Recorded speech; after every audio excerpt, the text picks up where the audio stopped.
Hello student, inspire math classes पर आपका हार्दिक स्वागत है। तो आज हम क्लास 10th का मैथ्स का चैप्टर नंबर 1 डिस्कशन करेंगे। और अब ये जो भी आपको वीडियोस मिलेंगे वो 2023 और 24 के सिलेबस के बेसिस पर आपको मिलने वाले हैं। तो चलिए स्टार्ट करते हैं। तो मैथ्स का चैप्टर 1 जिसका नाम है रियल नंबर। तो सबसे पहले आपको रियल नंबर के बारे में पढ़ना होगा कि what is a real number. आपको पता है कि 9th क्लास में आपने ये पढ़ा कि जो रियल नंबर होते हैं उनको आप नंबर लाइन पर शो कर सकते हो, है ना। हमने ये पढ़ा था कि जो रियल नंबर होते हैं हम उसको नंबर लाइन पर शो कर सकते हैं। और नंबर लाइन जो होती है वो किस टाइप से होती है, यहाँ पर जीरो होता है, यहाँ आपके सारे पॉजिटिव इंटीजर आते हैं और यहाँ पर आपके नेगेटिव इंटीजर आते हैं। ठीक है, तो रियल नंबर पर हम सभी को क्या कर सकते हैं, नंबर लाइन पर शो कर सकते हो, सारे रियल नंबर होते हैं। अब जो रियल नंबर है वो आपके मेनली दो टाइप के आपके होते हैं। ठीक है, एक आपको पता है, एक होता है रेशनल नंबर, एक होता है आपका रेशनल नंबर, और सेकंड वन इर्रेशनल नंबर। तो दूसरा होता है आपका इर्रेशनल नंबर। तो एक आपका रेशनल नंबर होगा और एक होगा आपका इर्रेशनल नंबर। रेशनल नंबर जो होता है वो आपने पढ़ा था कि रेशनल नंबर जो होता है वो होता है आपका टर्मिनेटिंग नंबर, है ना।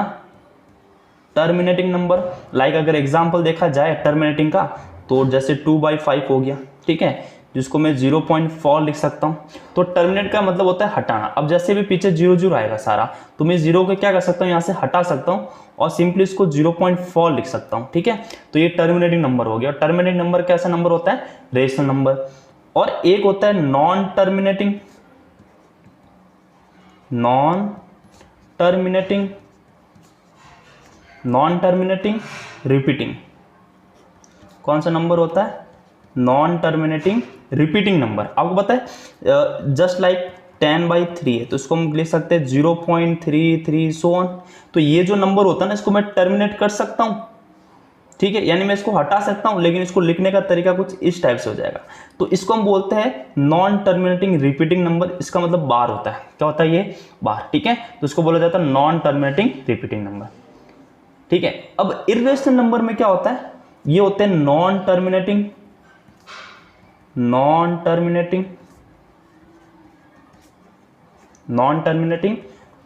रिपीटिंग। ठीक है, यानी वो ना तो टर्मिनेटिंग नंबर होगा और ना ही वो रिपीटिंग होगा। अब ऐसे कौन से एग्जाम्पल है भाई जिसके अंदर वो टर्मिनेटिंग भी नहीं हो, रिपीटिंग भी नहीं हो। तो वो जितने भी नॉन परफेक्ट स्क्वायर जो होता है, जैसे √2 है, ये इरेशनल नंबर होता है। आप बोलोगे √4 नहीं, √4 एक परफेक्ट स्क्वायर होता है, इसलिए इसकी वैल्यू 2 हो जाती है। और ये जो 2 होता है वो रेशनल नंबर होता है, नॉट इरेशनल नंबर, है ना। √3 हो गया, पाई हो गया, ये सारे के सारे आपके इरेशनल नंबर होते हैं। हिंदी में इसको परिमेय संख्या कहा जाता है, इसको अपरिमेय संख्या कहा जाता है। तो ये जो होता है रेशनल नंबर, टर्मिनेटिंग और नॉन टर्मिनेटिंग रिपीटिंग, ये रेशनल नंबर में आता है। नॉन टर्मिनेटिंग नॉन रिपीटिंग होता है वो इरेशनल नंबर में आता है। और जितने भी नॉन परफेक्ट स्क्वायर सारे इरेशनल नंबर है। हम आगे ये सॉल्व भी करेंगे कि क्यों √2 को हम इरेशनल नंबर बोलते हैं। ठीक है, ये सब प्रूफ में भी आएगा। तो बस अभी आपको इतना, ये जो था वो आपने क्लास 9 में पढ़ा था। जैसे आपने √2 को शो करना सीखा था, नंबर लाइन पर कैसे शो करते थे। ठीक है, ये 1 हो गया, ये 1 हो गया, पाइथागोरस थ्योरम से ये √2 हो जाता, फिर आप ऐसे करते हो, ये वैल्यू जो होती है वो √2 की वैल्यू आ जाती। तो ये सब आप 9th क्लास में पढ़ चुके हो। ठीक है, तो इतना सा तो आपको पता चल गया होगा क्या। अब 10th क्लास के अंदर आपको क्या क्या पढ़ना है वो आप देखिए। तो रेशनल इरेशनल नंबर हो गए, एक हम √2 को प्रूफ करना सीखेंगे। ठीक है, वो नेक्स्ट एक्सरसाइज आएगी। अब हम पढ़ना है फंडामेंटल अर्थमेटिक। ठीक है, फंडामेंटल थ्योरम ऑफ अर्थमेटिक जो है वो आपको पढ़ना है। अब इसके अंदर है क्या वो देखो, ये आपके पास है fundamental theorem of arithmetic, every composite number. अभी कहना क्या चाहता है, ये बोलता है every composite number can be expressed या factorise as a product of prime number. अब भाई प्राइम नंबर क्या है वो आप बता दो। तो प्राइम नंबर की बात करें, ठीक है, तो पहले हम प्राइम नंबर और कॉम्पोजिट नंबर के बारे में देख लेते हैं। तो रेशनल नंबर के अंदर आते हैं सारे के सारे नंबर। ठीक है, तो सबसे पहले आपको ये पता होगा कि एक होते हैं हमारे इंटीजर्स। ठीक है, क्या होते हैं आपके इंटीजर्स, जो होते हैं 0, 1, 2, 3, -1, -2, -3, ये सारे इंटीजर होते हैं। जो 1 से स्टार्ट जो नंबर होते हैं इनको हम बोलते हैं नेचुरल नंबर। क्या बोला जाता है इनको, नेचुरल नंबर। और अगर मैं 0 को भी इंक्लूड कर दूं अगर मैंने 0 को भी इंक्लूड कर दिया तो वो हो जाएगा मेरा होल नंबर। अगर मैंने 0 को भी इंक्लूड कर दिया तो वो हो जाएगा मेरा होल नंबर। ये नेचुरल नंबर होता है, ये इंटीजर। ठीक है, अब प्राइम नंबर क्या होता है? प्राइम नंबर वो नंबर होते हैं तो बस खुद की टेबल में आ जाता है ना, डिविजिबल बाई इटसेल्फ ओनली, जो खुद से ही डिविजिबल हो, वो सारे प्राइम नंबर होते हैं। जैसे 2 है, 3 है, ठीक है, 5 है, 7 है, ये सारे के सारे प्राइम नंबर होते हैं। क्या होता है? Prime number. 2 आपकी खुद की टेबल 2 में आता है, 3 ओनली 3 से डिवाइड है। या हम इसके फैक्टर करके देखें तो 2 का फैक्टर क्या आएगा? 2 इंटू 1, 1 तो सबका फैक्टर होता ही है, तो ओनली एक ही फैक्टर आ रहा है, तो जिसका ओनली फॉर एक ही फैक्टर वो सारे प्राइम नंबर होंगे। जैसे 3 का है तो 3 इंटू 1, तो मैं क्या, इसका 3 का भी फैक्टर क्या होगा? एक ही होगा। ध्यान रखिए कि जो 1 होता है वो ना ही कॉम्पोजिट नंबर में इंक्लूड होता है, ना ही प्राइम नंबर में इसको माना जाता है। ठीक है, प्राइम नंबर 2 से स्टार्ट होता है, तो सबसे स्मॉलेस्ट प्राइम नंबर आपका 2 होता है। तो कभी क्वेश्चन आ जाए स्मॉलेस्ट प्राइम नंबर, ऑप्शन में आपको 1 भी लिखा होगा तो 1 आपको नहीं लिखना है, आपका आंसर होगा 2। ठीक है, और यही एकमात्र इवन प्राइम नंबर है, इसके बाद कोई भी इवन प्राइम नंबर नहीं है, इसके बाद कोई भी इवन प्राइम नंबर नहीं है। ठीक है, अब सपोज कि आपको पूछ ले कि स्मॉलेस्ट ऑड प्राइम नंबर, तो स्मॉलेस्ट ऑड प्राइम नंबर में आपका आंसर कितना हो जाएगा? 3। ये आपका जो है वो स्मॉलेस्ट ऑड प्राइम नंबर है। ठीक है, स्मॉलेस्ट नंबर, स्मॉलेस्ट प्राइम पूछे तो ओनली फॉर 2 होगा। इतनी सी बात आगे समझ में। अब कॉम्पोजिट नंबर क्या होता है?